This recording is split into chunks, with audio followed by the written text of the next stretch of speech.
All right, so we're going to check our oil level before we even get started. We'll go into the car systems here. Go all the way over to servicing and checks. Go down to oil level. As you can see, mine's pretty low. These cars do tend to burn oil throughout the life of an oil change. Audi says you can go 10,000 miles on an oil change, and I absolutely disagree with letting your car do that. I change mine every 5,000 miles.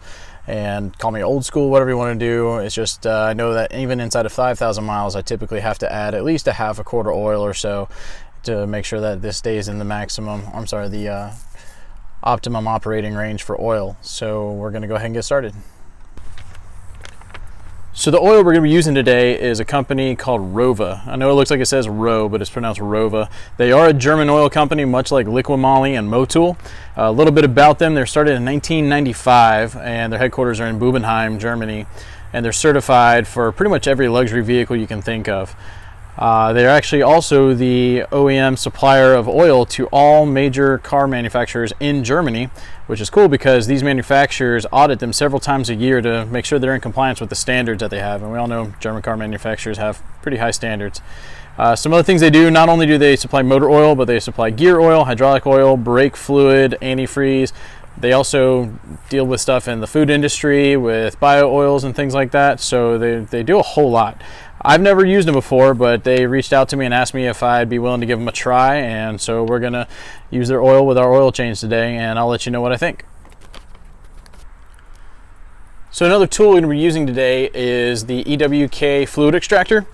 If you don't have one of these, I highly suggest you get one. I mean, these cars do have an oil drain plug, but you got to get underneath there. After you jack up the car, you have to remove the drain plug. The problem is with these drain plugs, for whatever reason, when Audi made it, the drain plugs are really small and they strip really easily. And even Audi techs were having an issue where they were stripping the drain plugs out of the drain pan and having issues. And so after that, they were just done with it. And now Audi specifically says use a fluid extractor of some kind to remove the oil from the engine. So I got this one from Ewk. It holds, I think, 6.5 liters in this particular one. The cool thing about this one is it's a manual fluid extractor. We got the pump handle we can use, but it's also a pneumatic extractor. So we'll be able to hook our air lines up to the extractor and pull the oil out of the engine that way. It's also got a cap here that we'll be able to close off once we take the tubes off, and we can use it to transport the oil to a recycling center or disposal center. I'm really excited to give this thing a shot. I've used others in the past. I haven't actually used this one yet, but I'll show you guys how to use it, and I'll show you how to do it with manual and pneumatic both. So we'll get started. So the first thing you want to do before you start your oil change is make sure you got your car parked on a nice level surface, so that whenever you get the tube all the way down the engine block, you get as much oil out as you can. These cars don't have dipsticks, but we do have an area for the dipstick. You can see right here, this little cover. The little black tab is a place you can put a dipstick if you want to buy one, which you can get one from ECS Tuning, some other places. But so that's where you're going to actually be putting the tube into the car. You want to make sure the engine is warm. Go take it for a drive, get the oil warm, so that way it'll flow out of the engine a little bit easier. When you park it, let it cool down for about 15 minutes or so, and then you're good to start. So the first thing we're going to do is remove the oil cap from the engine and clean out the area that it seats into, and we'll clean out the oil cap itself. When you're working on all this stuff, it's a good idea to wear gloves. You will be dealing with hot engine oil, and if it gets on your skin, it will burn you. So if you have a pair of mechanics gloves, those are great to use.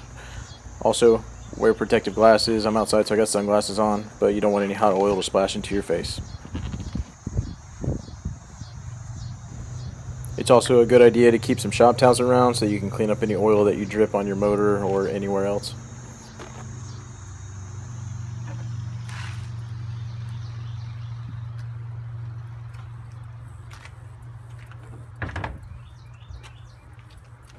Once you've got your oil cap cleaned up and put away somewhere safe, you can remove that dipstick cover. It's a little tab, it just pulls straight out.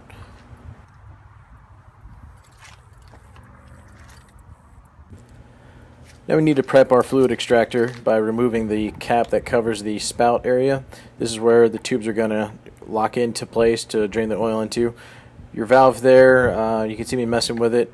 If it's in line, the blue handle, if it's in line with the valve, that means that it's off and it won't extract. But then if you turn it to the right, that opens it up, and that's what you want to do whenever you get it set in, but you'll see that later. So first we're going to take the main tube that connects to the actual extractor. You just push it in and then turn it, I believe, counterclockwise. It'll lock into place. It's got a good seal so that nothing leaks.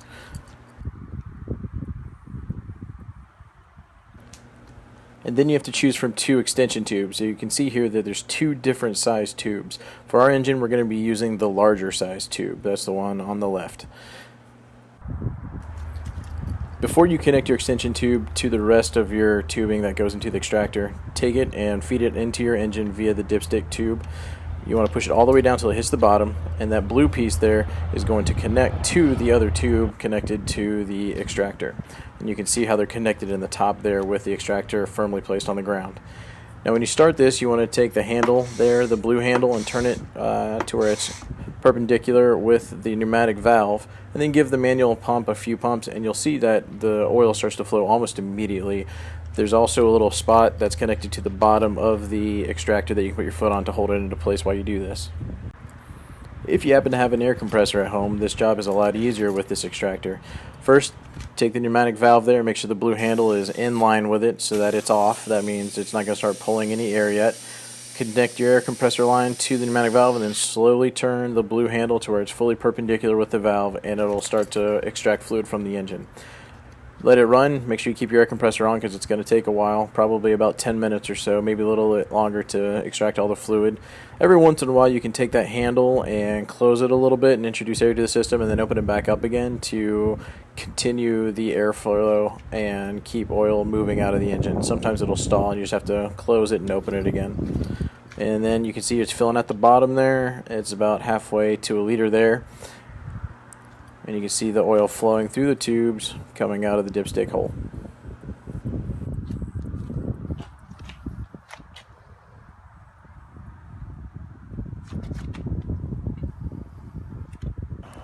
It's important to pay attention to the maximum fill lines on the extractor. You've got an angled line and then a perpendicular line. The perpendicular line indicates your max fill line. Do not let oil get above that. And then the angle line shows where you should stop the oil from getting above when you're pouring it out of the extractor whenever you go to take it to a disposal center. When you're angling it out, don't let it get over that line or else it could spill and leak and you could get hot oil on you. Alright, once you've got all the oil out of the engine and your extractor isn't pulling anything out, it's time to remove the tube from the engine. Grab a few shop towels or other paper towels and whatnot. Then go up to the extractor and slowly shut it off and just make sure that no other oil is coming out. You can see through the tube and you'll be able to notice if anything's moving. Take your shop towels and put them around the tube and slowly remove it from the engine. And just try and minimize dripping with the paper towels and wipe it off, keep it kind of clean.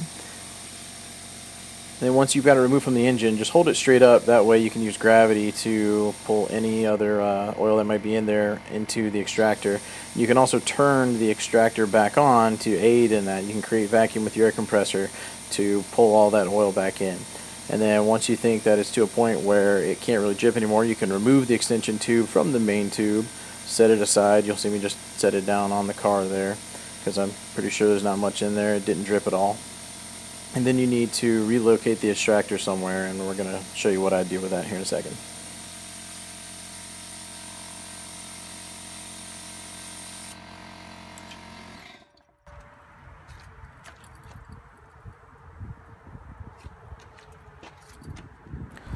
So the extractor came with this long thin wire with a loop at the end, which I'm holding with my right hand there, and you can see me inserting it into the hose that's still attached to the extractor, which is out of frame below the camera. You might also notice that bungee cord hanging in the background. So what I've done here is I've put that long wire into the hose, which kind of stiffens it up, and I've connected the loop to the bungee cord and kind of rigged a system here that keeps the hose vertical, and it'll allow the rest of the oil in that hose to drain into the extractor while I go about filling the engine with oil and doing whatever else I need to do. I just let it sit there until it's basically done doing the rest of the work on the car. And here I'll show you how I've got it kind of just set up there, and it wasn't in the way or anything like that. And I suggest you do this just to minimize any other oil leaks whenever you remove this hose later on. Before we move on, we're going to go ahead and put that tab back onto the dipstick tube hole. You just grab it, press it into the hole, and it'll secure itself with a seal that's attached to that little tab. After you've done that, you're going to need a 36mm socket and a 1/2-inch wrench, and we're going to go ahead and remove the oil filter housing from the rear of the engine. You can see it there on the top of the screen. It's a good idea to stuff some paper towels back behind it to minimize oil dripping on other things, but the torque specs for that oil filter housing is only 25 Newton meters, so it shouldn't be on there too tight. It should break free pretty easily.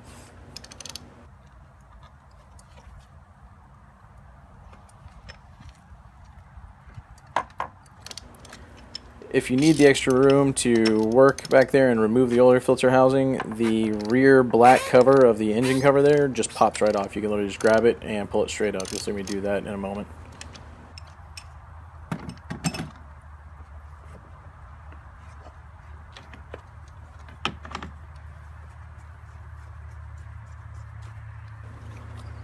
Now, as you finish unscrewing the oil filter housing and you pull it away from the engine, try and grab those paper towels and get it underneath there so that oil doesn't drip onto everything underneath there. It's a pretty long oil filter, as you'll see here in a bit.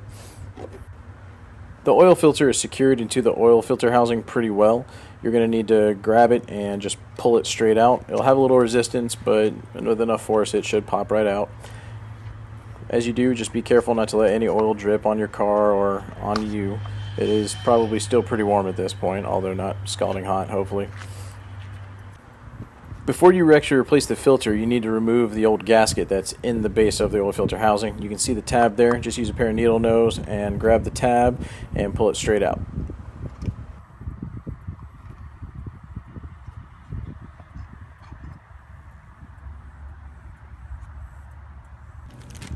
So now it's time to change the gaskets, and you can see the directions are on the gasket package if you got the OEM Audi gasket and filter. But this is where you're going to want rubber gloves. I ran out, didn't realize it, so I had to just use my bare hands. But the oil in the housing had cooled enough, so what a big issue. But anyways, you can see a smaller gasket that I'm messing with there at the top of the screen in the package still. And that's going to go on the actual filter housing connected to the engine. I'll talk about that in a bit. But take the thicker gasket with the tab, make sure the tab is pointing up, and get a little bit of oil on your finger and just coat the gasket with oil. This will allow it to seat into the oil filter housing easily.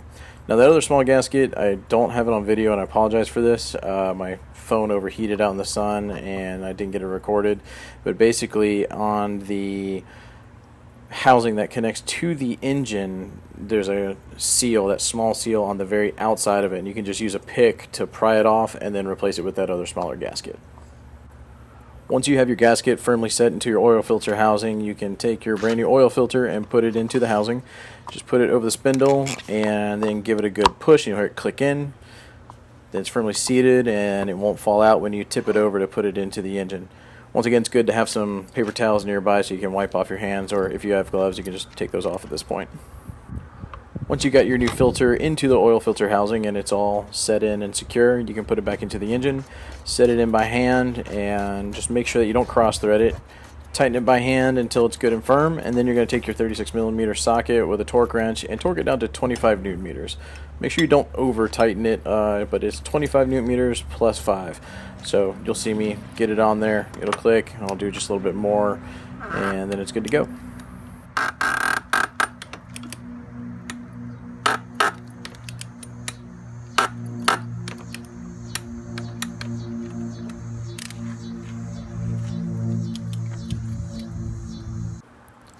Once your oil filter housing is secured back onto the motor, it's time to fill it back up. These motors take 6.8 liters or 7.2 quarts of oil. I've got a 5-liter jug here that I'm starting to fill with, and then I've got 2 single-liter jugs that are out of frame. Once again, my phone overheated so it doesn't capture me filling up with all of the oil, but I went ahead and put in a total of 7 liters because I know that these can accept that without being too much and hurting your catalytic converters, but you don't want to put any more than 7 liters in. After you filled your engine back up with oil, go and turn the vehicle on and let it come to temperature. Once it's warmed up, turn it off. Let it cool down for just a couple minutes.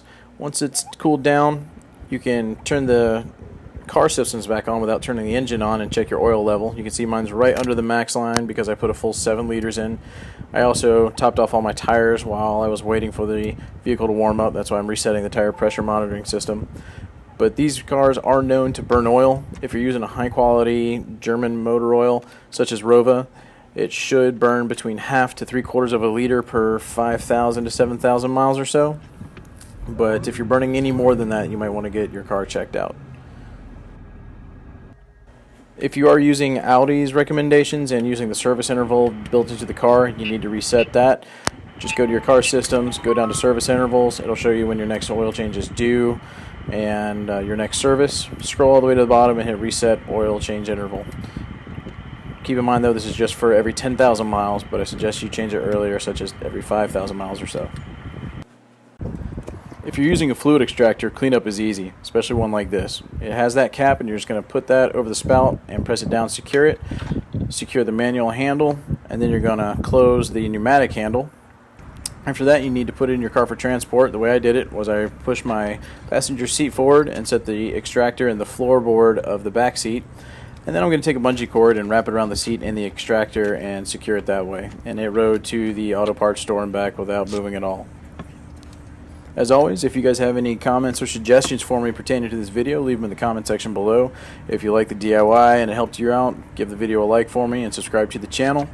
I've got some more videos coming up soon. The next one will be a install DIY video on Eurocode sway bars, front and rear, including the end links and the whole 9 yards. So stay tuned for that. I just also want to thank everybody for supporting the channel. We've only been around for about 6 months now, and we've gotten just overwhelming support, not only from viewers, but from companies that are helping us bring this content to you. And I just want to give everybody my heartfelt thank you, and we'll see you at the next video. But before we go, as a reminder, in the description of the video, I will be putting links to the EWK Fluid Extractor, as well as Rovo Motor Oil. And as always, I'll have a link to the Audi Zine DIY thread associated with this video. See you guys next time.